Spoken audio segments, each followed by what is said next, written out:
총선이 오늘로 49일 남았습니다. 이른바 한국 정치의 전선이 여의도를 넘어서 전국으로 확대하면서 정말 여러 얘기들이 지금 쏟아지고 있습니다. 유권자 여러분의 현명한 판단을 위해서 마련한 시간입니다. 총선 인사이드, 오늘도 두 분 모셨습니다. 먼저 국민의힘 홍석준 의원 나오셨습니다. 어서 오십시오. 예, 안녕하십니까. 반갑습니다. 예. 그리고 오늘은 정기남 조선대 정외과 개관 교수 나오셨습니다. 고맙습니다. 안녕하세요. 예, 반갑습니다. 자, 미리 보는 총선이랑 공천 얘기 해야겠습니다. 먼저 홍 의원님. 네. 당초에 쉽게 가지 않을 거라는 게 국민의힘 공천이었거든요. 그런데 언론도 그렇고요. 상대적으로 순탄하다는 게 일반적인 평가입니다. 자, 언론은 그렇다 치고요. 말 그대로 전쟁터 한복판에 계신 현직 의원님의 지금까지의 여당 공천 총평부터 듣고 가겠습니다. 예, 일단 뭐 전반적으로는 그 대내외적으로 지금 굉장히 시스템 공천에 대해서 예. 과연 잘 갈 것이냐 의구심도 표명했습니다만 현재까지는 매우 순탄하게 잘 진행되고 있다고 봅니다. 그것이 지금 지지율에서도 나타나고 있는 것이고 그리고 한동훈 비대위원장이 분명히 이제 이기는 공천 그리고 이제 공정한 공천을 표명한 이후에 여러 가지 어떤 그 공천의 어떤 원칙을 발표했고 그것을 정형한 공간 위에서 지금 잘 진행을 하고 관리를 하고 있다고 보여집니다. 물론 뭐 앞으로 나온 뭐 변수들도 있겠습니다만은 그렇죠? 역대 어떤 우파 보수 정당의 공천보다는 굉장히 좀 합리적으로 관리되고 있다 이런 게 좀 총평인 것 같습니다. 예. 저희 홍 의원님 그렇게 보셨습니다. 정인 교수님은 여당의 공천 1라운드 어떻게 보셨습니까? 글쎄요. 공천하면 되게 이제 갈등, 잡음 이게 예. 이제 분출할 수밖에 없지 않습니까? 예. 그런 면에서 상대적으로 잡음을 최소화하고 있다. 예. 그래서 선방하고 있는 거 아니냐 이렇게 얘기할 수 있겠습니다. 예. 또 그것은 국민의힘이 선방한다는 얘기는 또 뭐 상대가 있어야 할 텐데 예. 상대적으로 민주당 공천이 굉장히 지금 갈등이 내용이 심화되는 상황이다 보니까 예. 상대적으로 국민의힘이 좀 선방하고 있는 거 아니냐 이런 평가들이 있는 것 같고요. 예. 그럼에도 불구하고 한동훈 비대위원장이 공표했던 소위 예. 멋져 보이는 공천을 하겠다 예. 했는데 멋져 보이지는 않는 것 같습니다. 뭔가 좀 조용할 뿐이지 나름대로 뭐 혁신이라든가 또 새로운 어떤 바람 뭐 이런 것들을 불러일으키는 정도까지는 이르지 못하고 있다라는 게 제 생각입니다. 그러니까 지금 교수님 말씀하신 대로요. 오늘 아침 신문을 살펴보니까요. 보수 진보 다 떠나서요. 이런 평가가 있더라고요. 현역 의원의 불출마도 그렇게 적었고 그래서 희생도 적었고 그래서 갈등도 없다 보니까 감동도 없는 말씀하신 대로 이른바 산무 공천이다.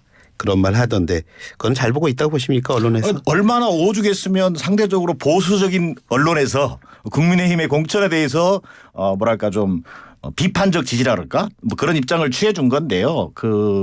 보수 언론도 얘기하고 있습니다. 정확하게 보고 있다고 보여집니다. 첫 번째 현재까지 컷오프된 소위 지역구 의원은 한 명도 없습니다. 예. 그리고 또 이 저조한 현역 교체율. 공천이라고 하는 것이 결국은 이 잡음도 최소화해야 되지만 뭔가 현역 교체라든지 또 새로운 신인의 발굴이라든지 이런 데서 좀 뭔가 균형이 보여야 되거든요. 그런 부분이 보이지 않는다는 점. 또 나아가서 앞서 잠깐 언급했습니다만 혁신적인 인물을 지금 공천하고 있는 거냐. 예. 국민들이 볼 때 뭐 깜짝 놀랄 수준은 아니더라도 좀 저 정도면 충분히 보수를 대표할 만한 새로운 인물을 영입했다. 이런 인물들이 가시화되고 있는 것 같지는 않다. 그런 의미에서 보수 언론들이 지금 얼마나 답답하면 이런 충고까지 하겠는가 뭐 이런 생각을 해보게 됩니다. 네, 홍 의원님 네. 여당 공천 두고요. 이런 말을 합니다. 수도권에서는 인물단이 있는데 영남권은 외려 후보가 몰려서 긴장감 더하다. 자, 지금까지 대구 경북 보니까 현역 의원 25분 중에서 4분 단수 공천하고요. 10명 경선 대상 됐습니다. 지금까지 이런 결과 지금 당내에서는요. 어떻게 보고 계세요? 당내에서는 이제 시스템 공천 관리가 대단히 지금 잘 되고 있다. 그렇게도 보여지고 또 당연히 당선 가능성이 많은 곳에 후보자가 예. 몰리는 게 뭐 인지상정 아니겠습니까? 그래서 영남권에 상대적으로 많은 후보자가 몰리는 것이고 수도권 특히 경기도 지역은 저희들이 연속적으로 좀 선거에서 패배하다 보니까 상대적으로 구인난 인물난을 좀 겪고 있는 것 같습니다. 지금 상대적으로 뭐 그 감동이 없고 또 어떤 그런 혁신적인 이미지 약하다고 하는데 사실은 이제부터 좀 어떻게 보면 좀 본격적인 게임이라고 할 수 있겠죠. 예를 들면 이제 경선에 들어갔다 할지라도 지금 현역 의원이 사실은 안심할 수 있느냐 그렇지 않습니다. 왜냐하면 현역 의원 중에 예를 들면 뭐 중진 의원들은 기본적으로 마이너스 15% 감산 안고 들어가고 거기다가 특히 하위 30% 안에 들어가면 또 마이너스 20% 그래서 중진 의원들 같은 경우 하위 30%에 들면은 마이너스 35% 감점을 깡고하기 때문에 예. 굉장히 좀 어려운 어떤 싸움이 되는 겁니다. 그러려면 예. 이제 신인들이 충분히 이제 돌파할 수가 있는 것이고 그리고 컷오프는 지금 현재까지 이제 그 발표가 안 됐기 때문에 아직까지 발표 안 된 어떤 의원들 보류된 의원들 저 같은 경우 지역에는 상당히 많이 좀 긴장을 하고 있는 것이죠. 거기다가 또 일부 지금 영입 인재들에 대한 어떤 전략 공천 부분도 아직까지 많이 남아 있습니다. 그렇기 때문에 이런 어떤 부분들이 남아 있는 상태에서 일부 언론에서 이야기했던 어떤 뭐 감동, 혁신 이런 부분은 충분히 채워질 것 같고 반대로 좀 현역 의원들의 불안감은 지금 더 큰 상태라고 볼 수가 있죠. 그건 뭐 지켜보도록 하겠고요. 사실 먼저 말씀해 주셔서 저도 편합니다. 지금 홍 의원님 마음이 지금 편하지 않은 상태십니다. 지역구인 대구 달서갑은 미공천으로 현역 심사가 지금 보류된 상태거든요. 자, 의원님도 계시고 또 비슷한 현역 의원님들도 또 계실 텐데 이런 보류 상황은 지금 어떻게 받아들이시고 그러면서도 지금 총선 며칠 안 남았으니까 총선 준비해야 되지 않습니까? 자, 그럴 경우에 또 어떻게 준비하시는지 그게 또 궁금합니다. 아유, 저도 뭐 지역에서 지금 뭐 계속해서 지금 선거운동 하다가 예. 아침부터 이제 출근길 인사부터 시작해서 전화로 또리고 찾아오시는 분들 또 저녁에는 또 저녁 늦게까지 좀 상가도 돌면서 예. 지역 총선 공약도 만들고 정말 눈코 뜰 새 없는 그런 어떤 그 하루하루 한 시간은 지금 보내고 있습니다. 오늘도 이렇게 올라온 이유가 우리 당의 그 윤재욱 의원 원내대표 예. 교섭단체 대표 연설 때문에 예. 지금 이제 올라오게 됐는데 그 선거운동은 선거운동 준비대로 지금 아주 뭐 코피나게 지금 하고 있는 상황이고 예. 현재 공간위에서는 일괄적으로 이제 다 발표하기가 여러 가지 어떤 물리적인 문제가 있지 않습니까? 그래서 순차적으로 지금 발표를 하고 보류된 지역에 대해서 계속해서 이제 발표할 뭐 예정인데 어쨌든 미발표된 지역의 현역 의원들이나 후보자들 입장에서는 계속 좀 피마른 시간이 진행되고 있습니다. 교수님 지금 공천이 어떻게 되실지도 모르는 분 앞에서 정말 말씀드리기 힘드실 것 같은데 네. 그래도 이 질문 한번 드려보겠습니다. 네. 홍 의원님 지역구처럼요. 대구 특히 대구 이쪽 지역에서 박근혜 전 대통령의 그 복심이라는 유영아 변호사 등 비롯해서 친박분들이 이렇게 출사표 던지면서 그것 때문에 고민 깊은 건 아닐까요 지금? 뭐 실제 그런 고민이 있겠죠. 예. 나름대로 윤석열 대통령 입장에서 보면 낮은 지지율. 예. 그다음에 또 한동훈 비대위원장에서 보면 이 TK라고 하는 전통적 어떤 지지 기반 예. 속에서 어떻게 공천하느냐가 사실은 이 좌표가 될 거거든요. 예. 그러니까 그만큼 신중할 수밖에 없는 상황인데 더더욱이나 박근혜 전 대통령의 이른바 뭐 친박 정도가 아니라 거의 복심으로 이기되는 유영아 전 변호사가 달서갑에 이 출마를 하다 보니까 보수의 어떤 그 기반을 더 확고히 해야 되는 거 아니냐. 이런 차원에서 함부로 할 수도 없고 홀대할 수 없는 그런 고민이 있을 걸로 보여집니다. 뭐 그거야 국민의힘 내부의 사정이긴 합니다만 그럴 때 저는 원칙이라는 게 항상 중요하다. 그 원칙은 공정한 경선을 통해서 사실은 그 지역에서 후보가 만들어질 수 있도록 하는 과정이 있어야지. 예. 예를 들어서 뭐 전략 공천 해버린다든지 단수 공천 해버린다든지 이런 방식이면 앞에 계셔서 죄송합니다만 우리 그동안 달서갑에서 활발하게 의정 활동해온 현역 의원 입장에서는 사실 황당한 입장이 되는 거거든요.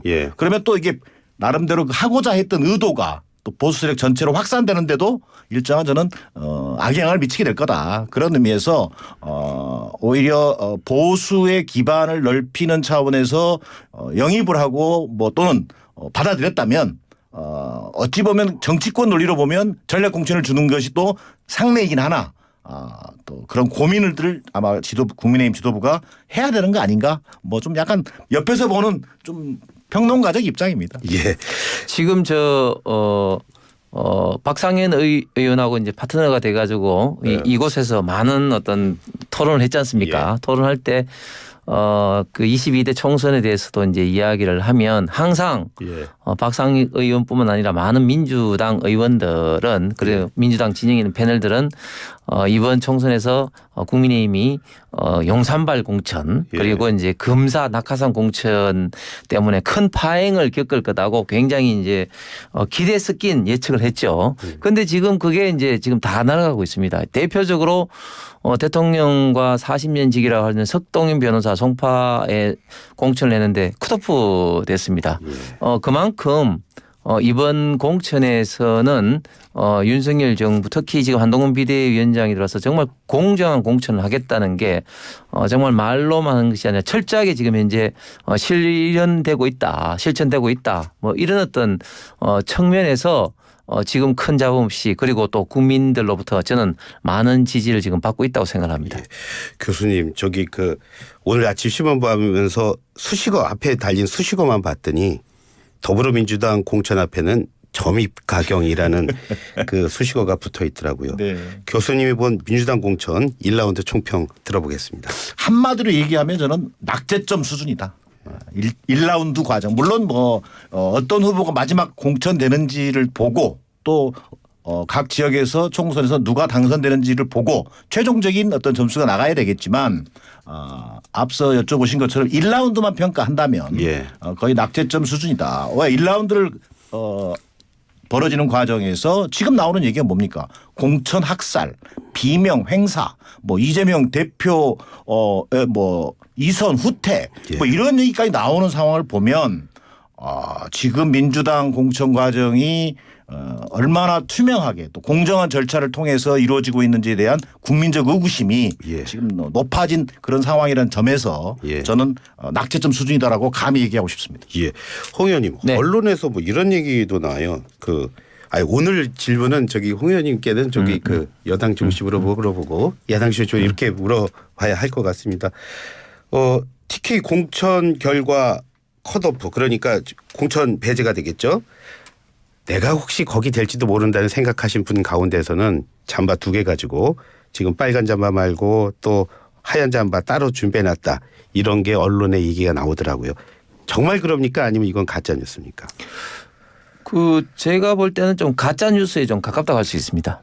예, 왜냐하면 사실 과거에 공천에 불만을 품고 무소속으로 탈당한 저희 당 소속의 의원들이 있었죠. 그런데 그때와 지금은 이제 상황이 굉장히 많이 좀 다릅니다. 첫 번째, 그때 당시의 공천에 대해서는 굉장히 당내에서 불만이 굉장히 많았죠. 본인뿐만 아니라 다른 사람들과의 관계에서도 불만이 굉장히 많았죠. 대표적으로 뭐 2016년도에 김무성 대표가 뭐 당 대표임들 불구하고 최종 승인을 안 하고 옥새 들고 나르샤를 한다든지 또 2020년도 21대 때는 김영호 당시 공관위원장이 물을 빼기는 잘 뺐는데 물을 채우는 과정에서 있던 문제점 때문에 굉장히 많은 어떤 비판을 받았지 않습니까? 그런데 지금은 그런 상황하고는 완전히 다른 상황입니다. 그래서 예를 들면 김성태 전 의원 같은 경우도 좀 비판을 했다가 이제 다시 수용을 했고 김무성 전 대표 같은 경우도 이렇게 이제 시생 공천이 잘 되니까 내 역할이 없어졌다고 해서 이제 출마를 포기하지 않았습니까? 그래서 지금 이런 어떤 전반적인 어떤 상황에서는 상당히 나쁜 결과를 받아들이더라도 이제 해당 의원들이 반발할 좀 명분이 과거보다는 굉장히 많이 줄었다. 탈당이나 무소속은 상당히 하기가 좀 기본적으로 힘들어졌다. 분위기가 대명분이 없으니까.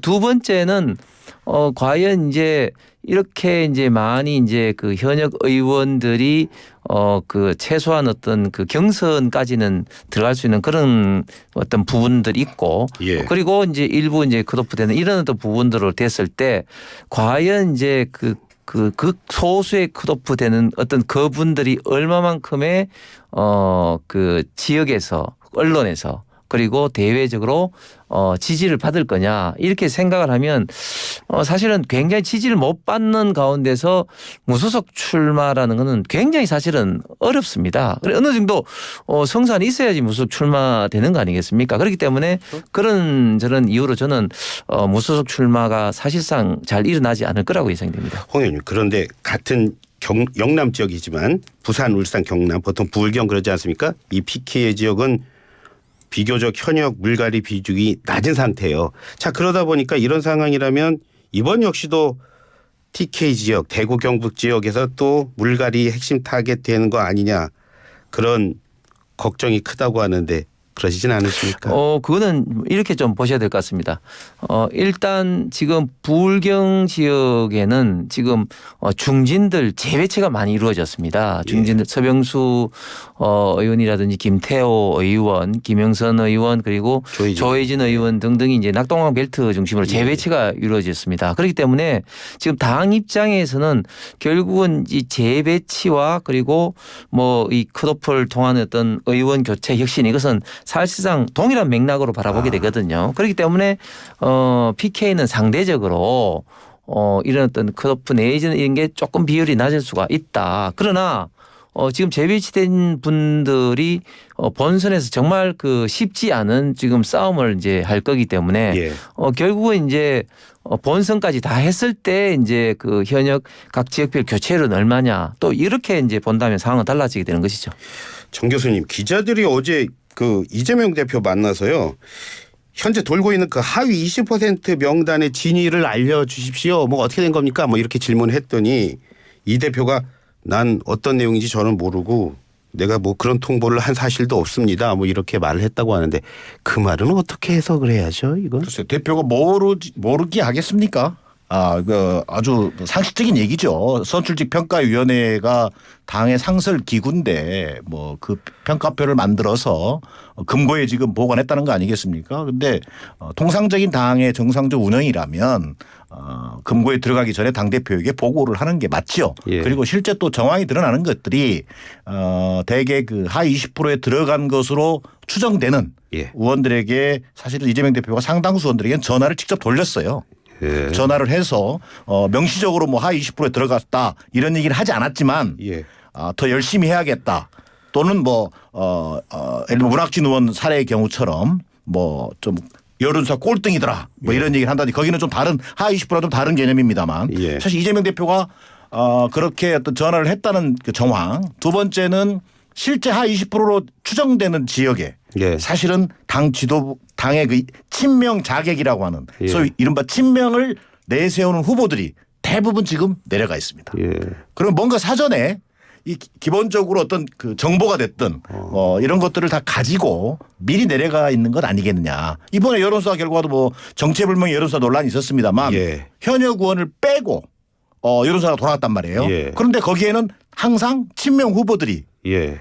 후보군에 들어가 있단 말이에요. 예. 그럼 그 후보들은 어떻게 알고 거기를 갔겠냐는 거예요. 이런 맥락에서 본다면 뭐 사실 여부를 제가 뭐 단정적으로 얘기할 수 없습니다만 통상적인 정당 운영에서 볼 때 당대표가 모르고 있었다 이것은 설득력은 별로 없어 보입니다. 그 말씀이시라면 뭐 하위 20% 통보 받으면 김용주 의원처럼 연쇄 탈당 할 수도 있다. 뭐 이렇게 보시는 겁니까? 근데 저는 연쇄 탈당은 좀 더 지켜봐야 될 것 같습니다. 왜 그러냐면요. 지금 현재 하위 20%에 들어간 의원 4명이 자기 고백을 했습니다.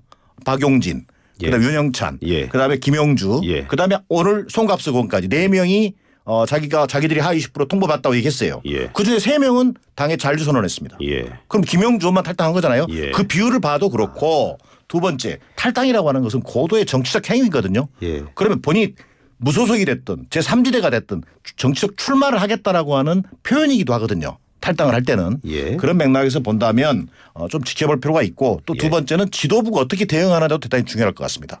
이 문제에 대해서 예. 지도부가 지금 이재명 대표처럼 뭐 이게 진통 또는 어떻게 보면 불평 불만 예. 이런 수준으로 지도부가 좀 안이하게 대응하면 예. 이 파장은 더 커질 수가 있겠고 예. 또 아니면 지도부가 적극 나서서 이것을 뭐 해명도 하고 공정한 공천을 좀 보장도 하고 약속하고 뭔가 다른 대안을 내놓으려고 하면 상대적으로 탈당이라든가 이런 규모들은 좀 작아질 수 있겠고 뭐 예. 이런 생각을 해보게 됩니다. 예, 물 한 잔 하고 계시죠? 광고 듣고 오겠습니다. 네, 이슈앤 피플 2부 이어가도록 하겠습니다. 지금 스튜디오에는 국민의힘 홍석천 의원 그리고 조선대학교 정치학과 정기남 개건 교수 두 분과 함께하고 있습니다. 자, 오늘 여론조사 결과 먼저 보도록 하겠습니다. YTN이 엠브레인 퍼블릭에 의뢰해서요. 지난 18일부터 19일 이틀 동안 전국 만 18살 이상 이제는 만이라만 안 쓰죠. 18살 이상 남녀 1,001명을 대상으로 구조화된 설문지를 이용한 전화 면접 조사입니다. 표본 오차는 95% 신뢰 수준 그리고 플러스 마이너스 3.1%포인트의 오차범위입니다. 자세한 내용 중앙선거 여론조사 심의원회 홈페이지 참조하시면 됩니다. 홍 의원님. 네. 해당 조사 아시겠지만 여당에겐 보통 다소 보수적으로 나오곤 했는데 그럼에도 오늘 정당 지지율 보이니까요. 국민의힘은 2주 전과 같은 37%였고요. 민주당은 2%포인트 낮아진 36%를 기록하면서 역전이 됐습니다.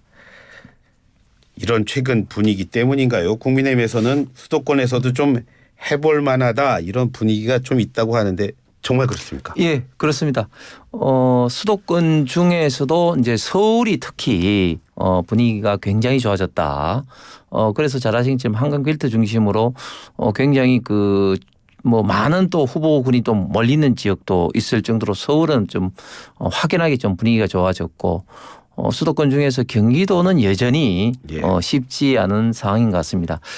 이 이유가 결국은 저는 두 가지라고 보는데 첫 번째는 지금 최근에 윤석열 대통령이 다양한 어떤 정책 그리고 이제 국민과의 대화를 통해서 소통 예. 이런 면들이 평가를 받고 있다. 그리고 저희 당에서는 무엇보다도 한동훈 비대위원장이 온 이후로 예. 정치 혁신, 국회 혁신에 대한 어떤 아젠다를 선제적으로 지금 현재 하고 있고 최근에는 공천 관리를 무난하게 좀 관리를 함으로써 국민들로부터 있던 지지율이 지금 현재 점점 좀 높아지고 있다.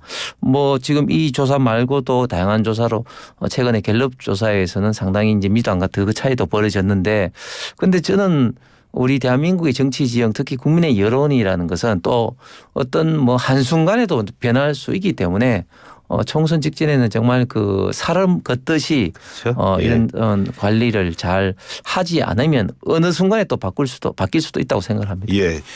저희 교수님 수도권에서 이제 해볼 만하게 됐다 좀 분위기는 그렇다고 그러는데 교수님은 어떻게 보세요? 실제로 국민의 입장에서 그런 희망을 가질 수 있겠죠. 왜 그러냐면요. 지난 21대 총선 같은 경우에 예. 수도권에서 10%포인트 이내로 승패가 갈린 게 39개 지역구나 됩니다. 예. 그러면 겨우 예를 들면 지금 상황에서 본다면 정당 지지도 나오고 있는 지금 현재 흐름으로 보면요. 예. 오차범위 이내긴 합니다만 국민의힘 입장에서 보면 추세가 좋은 거거든요. 예. 어쨌든 상승이라 몇 퍼센트라도 상승하고 있다는 것.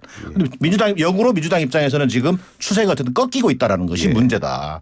두 번째는 이게 지금 현재 보여지고 있는 이 지지율 정당 지지율에 어떤 미치는 여러 가지 요인들이 있지 않겠습니까? 예. 그 요인과 관련해서 보면 앞서 얘기했던 것처럼 국민의힘은 상대적으로 우리가 눈속임 공천이라고 비판은 하지만 예. 공천 관리 과정에서 상당히 좀 잡음을 최소화하면서 순탄하게 가고 있는 것처럼 비친단 말이에요. 예. 그게 또 국민들한테 영향을 미치는 거란 말이에요. 그런데 민주당은 어쨌든 지금 공천 비선 조직 논란, 정체불명 여론조사, 그다음에 이제 공천의 공정성 논란, 예. 그다음에 지도부 책임론 모든 것이 다 나오고 있는 소위 난장파 수준이 되다 보니까 예. 당연히 이 정당 지지율에도 영향을 미칠 수밖에 없는 것이고 그 위기감이 지금 굉장히 커지고 있는 상황이다. 예. 그렇게 본다면 상대 당인 국민의 입장에서는 당연히 수도권에서 해볼 만하다. 예. 이런 목표를 저는 가질 수 있다. 이렇게 보여집니다. 예.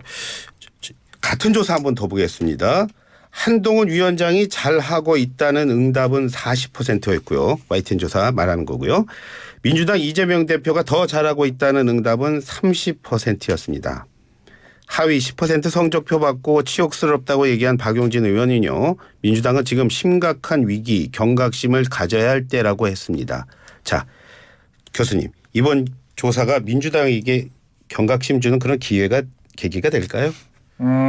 계기가 되었으면 하는 바람입니다. 예. 그러나 지금 현재 지도부의 모습은 그렇게 좀 심각하게 받아들여지는 것 같지 않아요. 지금 실제로 공사석에서 민주당 주변에서는요. 이재명 대표가 내세웠던 총선 목표가 151석입니다.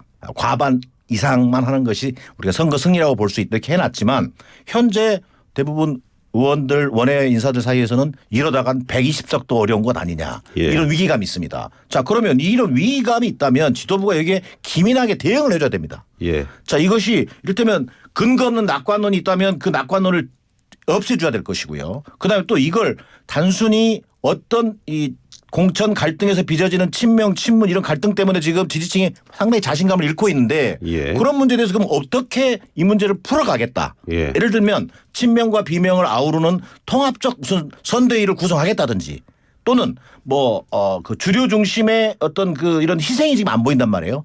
헌신이 없다 보니까 탈락하는 의원들이 반발이 심하잖아요. 예. 그럼 공천 갈등을 최소화하기 위해서는 또 이런 위기를 돌파하기 위해서는 우리가 이런 헌신이 필요하다라는 그런 대응이 지도부에 있어야 되는데 현재까지 흐름으로 봐서는 조용하단 말이에요. 예. 거기에는 아직도 여전히 윤석열 정부에 대한 어떤 심판 정서 예. 해볼 만하다.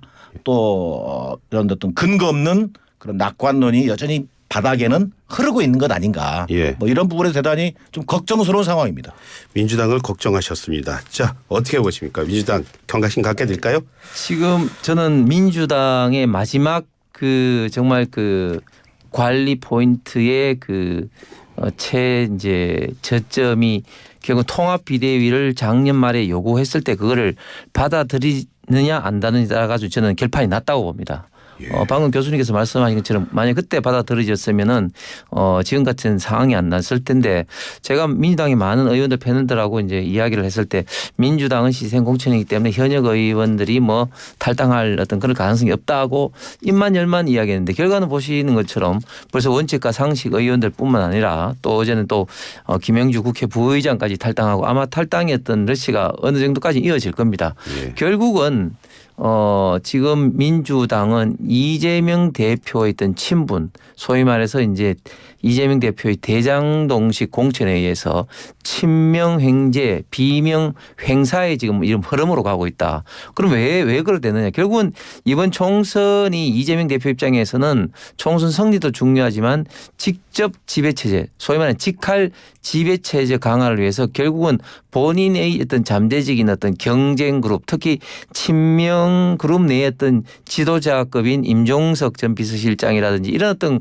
그룹을 공천해서 배제한다는 나름대로 확실한 목표가 지금 있는 상황입니다. 그렇기 때문에 예. 이분들은 처음부터 배제를 할 생각으로 있었고 이런 것들이 점차 지금 실현되고 있다. 그래서 조홍천 의원이 하는 말처럼 이제 멜론이 나가고 난 다음에 이렇게 이제 수박이나 다른 어떤 과일들한테 이렇게 이제 다 총칼이 이제 다가오는 그런 형국인데 아마 이런 어떤 흐름은 끝까지 민주당이 끝까지 공천 끝까지 갈 것이고 이것으로 인해서 결국은 민주당의 지지율이 굉장히 많이 상실될 가능성이 크다고 보여집니다. 홍 의원님 그런데요. 그 중진 의원들 뭐 낙동강 벨트 험지 가라고 되게 갔다고 아까 말씀하셨고 또 뭐 박진 의원이요 서대문 가라니까 서대문 또 간다고 하는 걸 봐서 그런 분위기인가 했더니 그런 한편에서는 또 이른바 전략공천 단수공천 지역에서 또 많은 분들이 왜 우리 그 마음대로 그렇게 했냐면서 또 반발하는 그런 모습도 뭐 연합해서 그런 모습도 있던데 그건 어떻게 봐요? 예, 그거는 뭐 당연히 그 예비 후보로 뛰시는 분들 같은 경우는 당에서 그런 결정에 대해서 당연히 좀 불만 내진 섭섭함이 있을 겁니다. 예. 대표적으로 지금 조혜진 의원 지역구에 예비로 뛰시는 분들 같은 경우는 뭐 이렇게 뭐 성명도 내고 했는데 그런데 예. 결국은 이제 그곳에 가는 게 뭐 조혜진 의원이 뭐 쉬운 지역으로 가는 것이 아니라 정말 어려운 지역에 가서 이제 당선을 통해서 낙동강 벨트 탈환이라는 대명분이 있기 때문에 저는 지금 이 순간에는 그 예비 후보자들이 어떤 반발이 있다 할지라도 예. 어느 순간에는 다 합쳐질 가능성이 많다. 왜냐하면 만약에 그곳이 정말 쉬운 지역이어서 조혜진 의원이 가서 만약에 뭐 그냥 옮기는 즉시 당선되는 지역이라면 그 예비 후보자들이 어떤 그런 어떤 발언들이 어떤 정당성이 있는데 그렇지 않은 지역 같은 경우는 그런 어떤 발언들의 어떤 정당성이 많이 없기 때문에 예. 지속적으로 그런 어떤 반대되는 어떤 분위기가 도출되기는 쉽지 않을 것 같습니다. 정기란 교수님, 박진 의원 서울에서 이쪽 가라니까 가라는 얘기하니까 갑자기 민주당의 임종석 전 대통령 비서실장 생각이 납니다. 서울 송파갑 출마를 요청을 했는데 거기에 임 실장이 반발했다고 합니다. 자, 더 지켜봐야 하겠지만 지금으로 봤을 때는 민주당과 좀 분위기는 다른 거죠? 아니 국민의힘하고는. 예. 그렇죠. 지금 뭐 국민의힘은 상대적으로 뭐 중진 의원들에 대한 험지 출마 또 지역구 재배치가 좀 원활하게 되는 듯한 모양새지 않습니까? 거기에 예. 비하면 민주당은 지금 현재 가장 도드라진 것이 임종석 전 실장에 대한 지역구 문제입니다. 예. 근데 지금 이 그 근저에는 임종석 전 실장의 어떤 불출마라든가 험지 출마 요구에는 문재인 정권 책임론이라고 하는 것이 지금 당에 흐르고 있다는 거예요. 그 맥락에서 더 심각하다는 것이고 예. 두 번째는 임종석 전 비서실장이 무조건 출마해야 된다 또는 당연히 배지를 달아야 한다. 여기에 저는 동의하지 않습니다. 예. 그러나 어쨌든 임종석 전 실장은 중구 성동갑에 예. 과거에 지역구 의원이었고 예. 본인이 불출마할 수밖에 없는 상황에서 다른 현역 의원에게 양보를 하고 불출마를 결정했던 지역입니다. 예. 자, 그런 어떤 상황, 과거 상황에 대한 어떤 이해, 그다음에 문재인 정부의 어떤 청와대 전 비서실장에 따로 하는 어떤 그 중량감 예. 이런 부분에 대해서 당 차원에서 좀 어느 정도 예우를 하고 예. 최소한 정무적으로 좀 물밑 교환을 통해서 예. 나름대로 합의점을 찾으려고 하는 노력이 있었어야 된다. 예. 자, 그런데도 불구하고 그것이 없었다는 데서 문제점이 심각하다. 예. 자, 그래서 이제는 중구 성동갑을 임종석 의원은 고집하고 있고 예. 당 지도부에서는 전략공천위원장을 통해서 송파갑을 제안했는데 예. 결국 그것까지 임종석 전 비서실장이 걷어차버린 상황이란 말이에요. 예. 자, 그러면 당 지도부에서 어떻게 하겠어요? 결국은 임종석 의원이 지쳐서 포기할 때까지 지켜보려고 할 가능성이 높습니다. 예. 근데 그렇게 가면 그것이 미치는 당내 갈등의 파장이 굉장히 클 수가 있기 때문에 저는 지금이라도 예. 지도부가 임종석 전 실장의 어떤 험지 출마라든지 지역구 재배치 문제를 가지고 물밑에서 충분히 조율한 뒤에 공개하는 것이 맞다. 근데 이것이 언론에 툭툭 던지듯이 이렇게 되는 것은 임종석 전 실장 공천 못 줘. 이것의 사인 아니고는 달리 해석할 방법이 없어 보입니다. 조금 전에 홍석천 의원님이 언급하신 정당 지지율 관련한 여론조사 말씀드려야 되겠습니다. 한국갤럽 말씀하셨었죠, 의원님? 네. 지난 13일부터 15일까지 전국 1,002명을 대상으로 자체 조사한 겁니다. 전화조사원 인터뷰를 진행했고요. 자세한 사항은 중앙선거 여론조사심의원회 홈페이지 참조하시면 됩니다. 그런데 오늘 얘기를 하다 보니까 제가 또 균형을 맞춰야 되기 때문에 우리 홍 의원님께 또 이 질문 드려야 되겠어요. 잠깐 있었습니다만 수도권 자신 있다고 말씀하셨는데 자 거기에 조금 전 말씀드린 대로 이런 지금까지의 감동 없는 공천 전략으로는 수도권 탈환 쉽지 않을 거다 이런 지적도 사실 많거든요. 그걸 어떻게 극복해야죠? 예, 제가 수도권 중에서도 이제 지역별로 이제 서울은 이제 충분히 이제 해볼 만하다. 예. 그렇지만 경기도는 여전히 어렵다고 말씀을 좀 드렸습니다. 예. 서울 같은 경우는 일단 그 정치 지형 자체가 땅값이라든지 아파트 가격이 오름으로써 상공사대가 빠져나오면서 좀 보수화된 그런 어떤 경향이 있습니다. 그래서 2022년도 대통령 선거에서 25개 선거구 중에서 14개 선거구를 저희 국민의힘 윤석열 후보가 이겼습니다. 예. 그렇기 때문에 전반적으로 좀 정치 지형인 상황도 굉장히 이제 많이 달라지면서도 최근에 또 지지율 자체가 저희가 오름으로써 서울 자체는 이제 굉장히 좀 분위기가 좀 좋아졌다. 예. 그리고 경기도는 좀 여전히 이제 어려운데 그래서 저희들은 결국은 이것을 정치적 식견 수준이 높은 이제 수도권 주민들에게는 크게 보면 이제 두 가지 큰 전략으로 저희들은 접근하고 있어요. 첫 번째는 예. 국민들로부터 지금 현재 정치 국회가 많이 불신을 지금 받고 있지 않습니까? 그런 측면에서 한동훈 비대위원장이 불체포 특권 포기를 비롯해서 여러 가지 정치 혁신, 국회 혁신의 어떤 아젠다를 던져서 우리가 22대 때는 이걸 좀 제대로 해서 국민으로부터 국회 정치의 어떤 신뢰를 회복해 가겠다는 그런 어떤 지금 현재 그 아젠다를 지금 던진 것이고 두 번째는 정책적으로 예. 예를 들면 어떤 GTX라든지 또 그 서울 메가시티라든지 이런 여러 가지 정책적 어떤 그 이슈를 통해서 예. 국민으로부터 어떤 평가를 받아보겠다 이렇게 지금 접근을 하고 있습니다. 현재까지는 이런 접근이 좀 가랑비에 옷 젖는다고 지금 그 경기도 지역에서도 유의미한 반응들 평가가 저는 나오고 있다고 생각합니다. 예. 정 교수님께서 잠깐 언급을 해주셨지만은 지금 나온 얘기가 이제 이재명 대표 민주당에서요. 이선 후퇴 뭐 이런 얘기도 나온다는 말씀하셨었어요. 자, 그런데 만약에 이런 얘기 계속 된다면 민주당 강성지 지층 가만히 있을까요? 뭐 지금의 당 구조에서는 가만히 있지 않겠죠. 그러니까 이선 후퇴라는 것이 사실은 현실화될 가능성은 낮아 보입니다. 예. 심지어는 오늘 뭐 어제 오늘 사이에는 총선 불출마해야 된다. 예. 이재명 대표가 이런 얘기까지 지금 제기되는 상황입니다. 그런데 저는 이재명 대표가 좀 더 적극적이고 뭐랄까 좀 주도적인 리더십을 좀 발휘해 준다고 생각합니다. 그게 예. 무슨 의미냐면요. 오늘 또 아마 제가 정확한 시간은 모르겠습니다만 오늘 본회의 윤재혁 원내대표 교수단 연설 끝나고 민주당에서는 의원총회가 있었습니다. 예, 의원총회 자, 의원총회 이재명 대표가 저는 참석하지 않은 걸로 알고 있습니다. 예, 안 왔다고 하더라고요. 자, 불편하죠. 자, 하위 뭐 20% 공개된 것 따라서 지금 당이 완전히 지금 막 풍비박산 나는 상황이기도 하고 또 지도부 책임론 제기되고 있고 예. 또 이선 후퇴 나오고 그럴수록 정면으로 저는 맞닥뜨려야 한다고 생각합니다.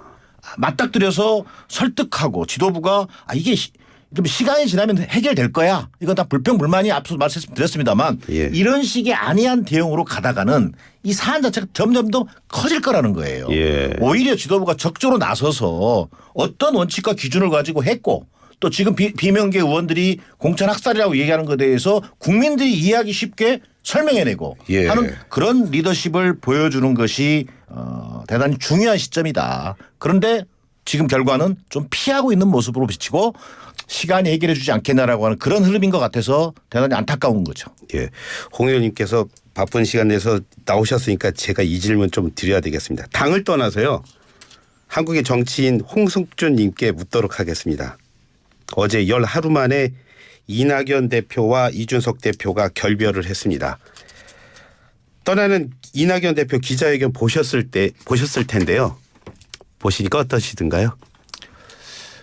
저는 시간이 없어서 밤늦게 유튜브를 한번 봤습니다. 봤는데 사실 좀 뭐 쉽지 않을 것으로 예상은 했습니다. 왜냐하면 이준석 대표나 이낙연 대표가 이때까지 살아온 어떤 정치적인 어떤 과정이 좀 뭐 짧고 길고를 떠나서 굉장히 다를 수밖에 없고 예. 또 지지층이 여전히 좀 다른 상황에서 화학적 그 결합은 좀 쉽지 않을 것이다고 생각을 했는데 예. 그런데 이렇게 결별의 시간이 빨리 돌아올 줄은 몰랐습니다. 예. 물론 오히려 빨리 헤어지고 결별하는 게 뭐 나중에 어떻게 보면 전화위복이 될 수는 있겠습니다만 그러나 이 결별로 인해서 이낙연 대표나 이준석 대표나 이번 좀 상처는 굉장히 좀 크다고 봅니다. 왜냐하면 결국은 이제 3지대가 그 거대 정당의 그런 어떤 갈등 내지는 이런 것을 좀 벗어나서 새로운 어떤 모습을 보려고 했는데 그게 이번 갈등 헤어짐으로 인해서 그런 어떤 처음에 던진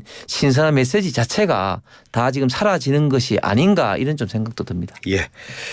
오늘 말씀은 여기까지 들어야 되겠습니다. 두 분 말씀 고맙습니다. 감사합니다. 감사합니다. 감사합니다. 네, 지금까지 홍석준 국민의힘 의원 그리고 정기남 조선대 정치외교학과 개건 교수와 함께했습니다.